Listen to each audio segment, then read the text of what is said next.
안녕하세요. 피아니스트 지유경입니다.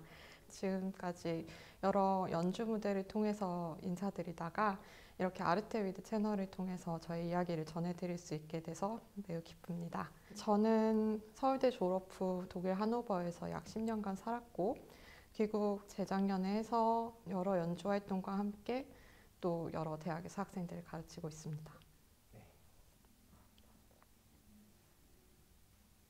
저는 7살 때쯤부터 피아노를 배우기 시작했는데 그때부터 쭉 피아니스트가 꿈이었던 것 같아요. 제가 어릴 때 음악 듣는 걸 정말 좋아했는데 너무 많이 들어서 집에 있는 전축이나 오디오, 테이프도 다 늘어나고 이렇게 고장내서 부모님께서 별로 안 좋아하시긴 했는데요.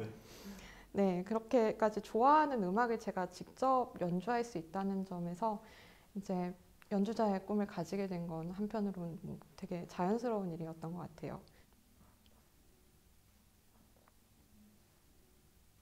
우리가 여러 가지 작품들을 대하다 보면 이제 작품들에 담고 있는 감정이 기본적으로 좀 부정적이거나 그리고 굉장히 자극적이거나 때로는 되게 악마적이거나 악한 작품들도 있잖아요. 이제 스크리아빈 후기에 인간성을 굉장히 많이 벗어나는 경우라든지 그런 음악들을 대하다가 이제 메시앙의 음악을 대하면 기본적으로 굉장히 강렬한데 그 강렬함의 원천이 굉장히 선함이기 때문에 제가 좀 위로받고 정화되는 느낌을 받는 것 같아요. 그것이 제가 생각하는 메시앙 음악의 가장 큰 매력이고요.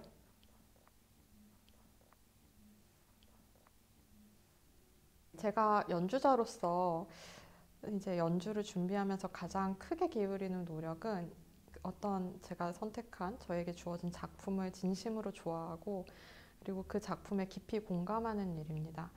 저는 이제 작품을 제가 정말 좋아하고 이제 이해하지 못하면 청중에게 전달하는 것이 거의 불가능하다고 생각하는 편이에요. 그래서 제 연주에서 아무리 제 인성 그리고 예술성이 극대화돼서 드러난다 해도 그것은 이제 작품을 통한 일이기 때문에 작품 그리고 그 작품의 작곡가가 없다면 이제 발생할 수 없는 일이라고 생각합니다. 네, 그래서 작품 자체 그리고 작곡가에게 영광을 돌리는 연주자들 거장들을 이제 훨씬 좋아하게 되는 성향인 것 같아요. 그래서 저의 음악의 목표는 제가 온전히 이제 음악에 파고들어서 관객들이 그 연주를 듣는 순간 그 음악에만 몰입하게 할 수 있는 것, 그것이 제 연주의 목표입니다.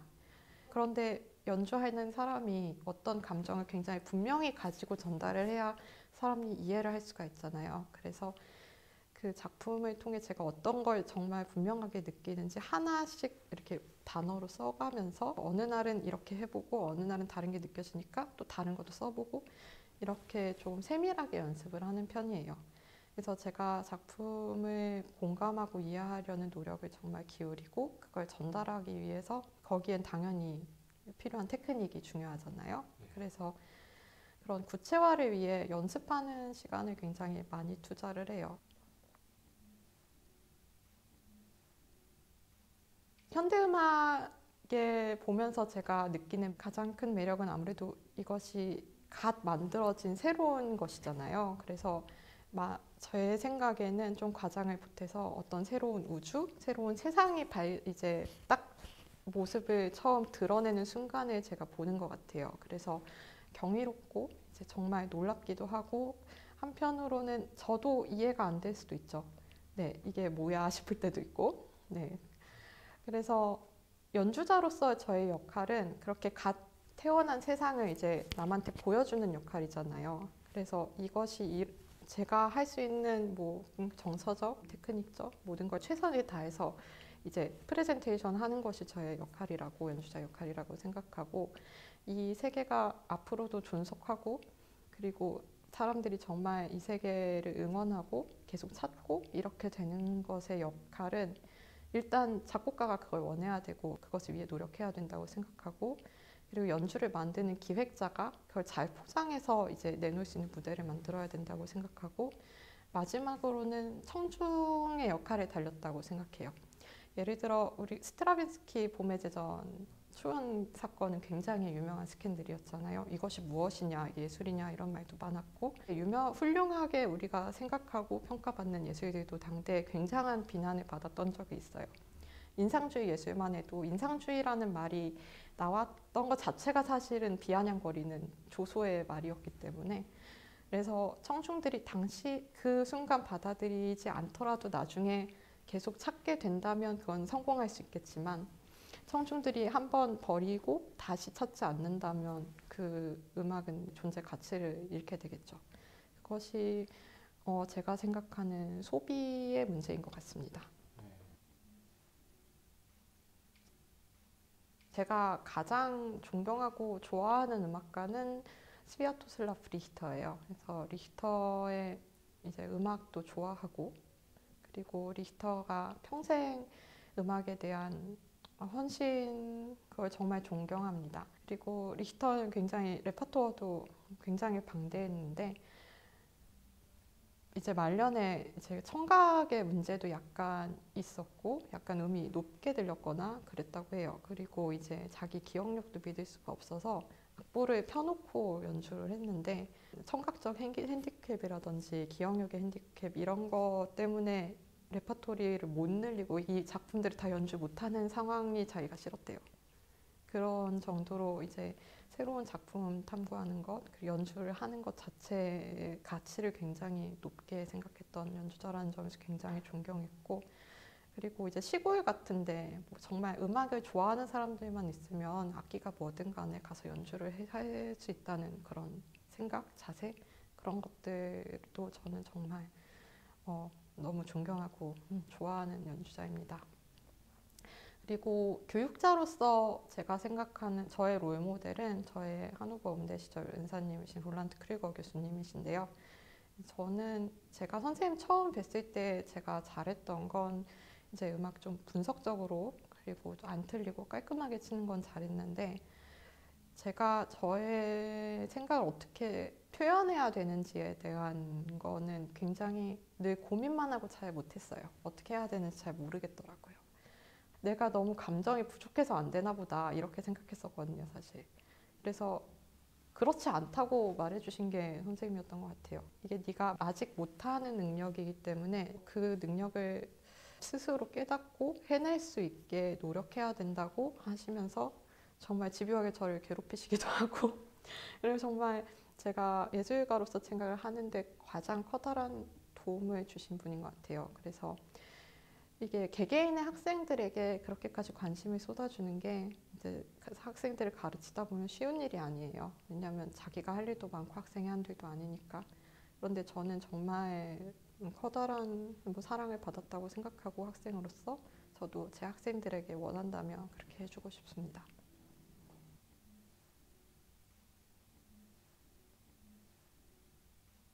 제가 크리거 교수님께 배웠던 것 중에 가장 큰 것은 이제 예술가가 되고 예술가로 살아가는 법인 것 같아요.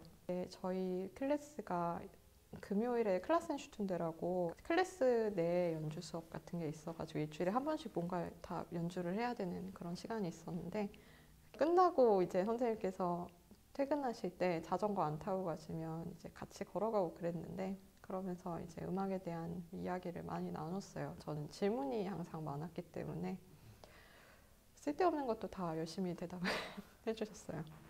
그래서 한 가지 생각나는 일화는 석사 끝나고 방학 때 이제 캠프를 한번 같이 갔는데 이제 점심을 먹다가 제가 갑자기 선생님한테 제 소리가 너무 마음에 안 든다고 말씀을 드렸었어요. 그래서 근데 선생님이 특별히 문제를 느낀 적은 없는데 왜 그러냐고 그러셔서 제가 제 소리가 좀 예쁘기만 한 편이라서 좀 다양한 표현을 담는데 어려움이 있는 것 같아서 좀 짜증난다고 말씀을 드렸었는데 그 다음 레슨에 이제 들어갔는데 선생님께서 자 이제 오늘부터 네가 내는 소리는 피아노 소리가 아니고 바람 소리든 새 소리든 뭐든 좋으니 아무튼 피아노 소리만 아니라고 생각하고 쳐봐라 그러시는 거예요.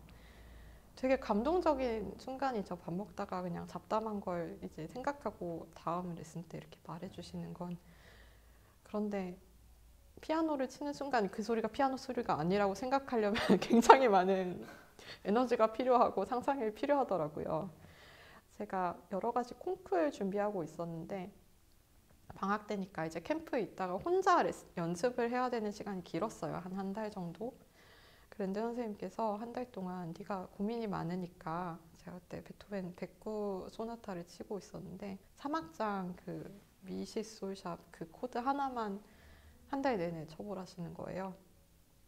그래서 순간적으로 선생님이 나한테 장난이 심하시다 라고 생각했는데, 한편으로 정말 해봐야 되나 싶어서 정말 일주일 동안 그것만 해봤어요. 일주일 넘기기엔 콩쿠르 준비에 지장이 너무 컸기 때문에 더 이상은 못했는데, 정말 아무것도 안 하고 미시솔샵만 정말 내가 원하는 소리를 내기 위해서 들여야 되는 노력이 굉장히 크더라고요. 예를 들어 일단은 힘이 안 들어가고 쳐야 되잖아요. 근데 그 다음을 안 칠 건데 얘만 정말 내가 원하는 소리로 힘을 안 들여가면서 그 이상의 소리를 낸다는 게 너무 어려웠고, 그래서 미시솔샵 쳐놓고 창밖에 보면서 구름 떠가고 이렇게 날씨 변하는 거 구경하고 이러면서 정말 온갖 생각을 했던 것 같은데, 그게 정말 기억에 많이 남아요. 사흘이라도 그런 걸 해보는 건 정말 이제 커다란 의미가 있는 일인 것 같아요. 자기와 자기가 내는 소리 사이의 관계, 그런 거에 고민이 많은 분들은 한번 해보시기를 추천드립니다.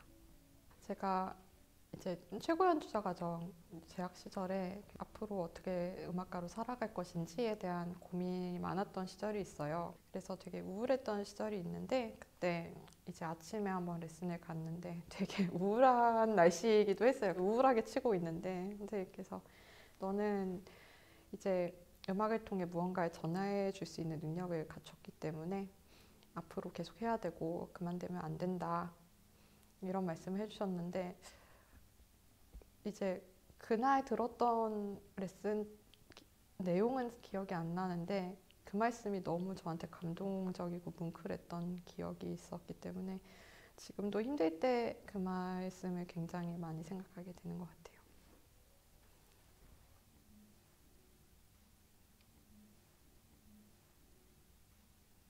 제가 욕심이 많은 것 같아요. 그래서 정말 아까 말씀드렸던 메시앙 연주도 정말 저한테 큰 의미가 있었고, 정말 저한테 특별했던 연주들 순간이 있는데 제가 못 해낸 것들이 분명히 있거든요.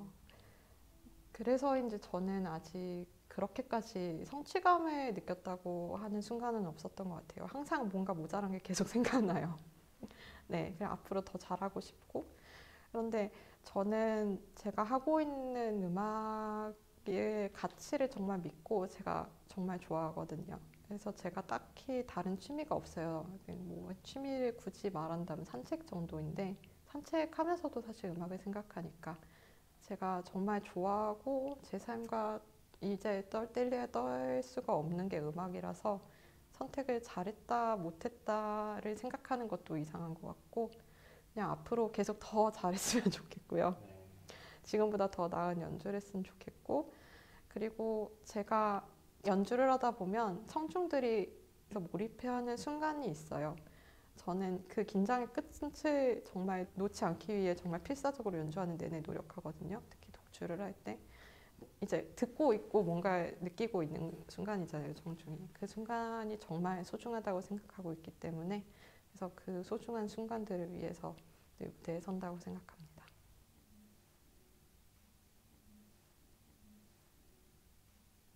역사는 인간의 행위에 대한 기록이잖아요. 그런데 예술은 인간의 정서 그리고 영혼에 대한 기록이라고 생각해요.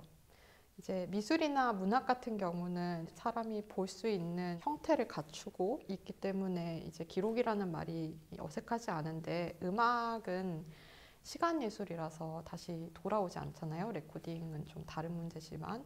그래서 기록이라는 말이랑 좀 안 어울린다고 생각하실 수도 있는데, 우리가 연주회장을 가서 음악을 듣던 아니면 어떤 레코딩을 듣던 그 음악을 경험하는 그 순간에 대한 기억은 분명히 뇌에 각인된다고 생각하고, 구스타프 융이 집단 무의식에 대해 말했잖아요. 그렇게 강렬하게 뇌에 각인된 정서적 그 충격 감동들은 전승될 수 있다고 저는 믿습니다. 그래서 당장 눈에 보이지 않는다고 해도 예술은 인간을 가장 인간답게 만들어주는 수단이고, 그리고 인류의 정서적 발전, 영혼의 발전에 기여한다고 생각하고, 무엇보다도 예술이야말로 인간을 가장 잘 위로할 수 있는 수단이라고 생각해요. 물론 우리가 대화를 통해 서로 공감을 하면서 상호 유대를 통해 위로를 받을 수 있죠. 그렇지만 본인이 남에게 표현할 수 없고, 아니면 표현하지만 받아들여지지 않는 그런 것들을 위로받아야 된다면 그 유일한 수단은 전 예술이라고 생각합니다.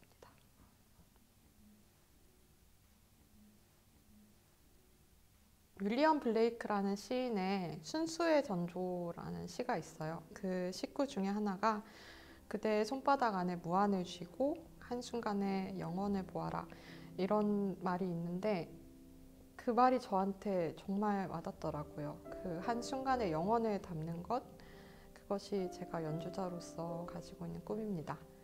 그리고 오늘보다 항상 내일이 더 나은 연주자가 되는 것이 또 저의 목표입니다.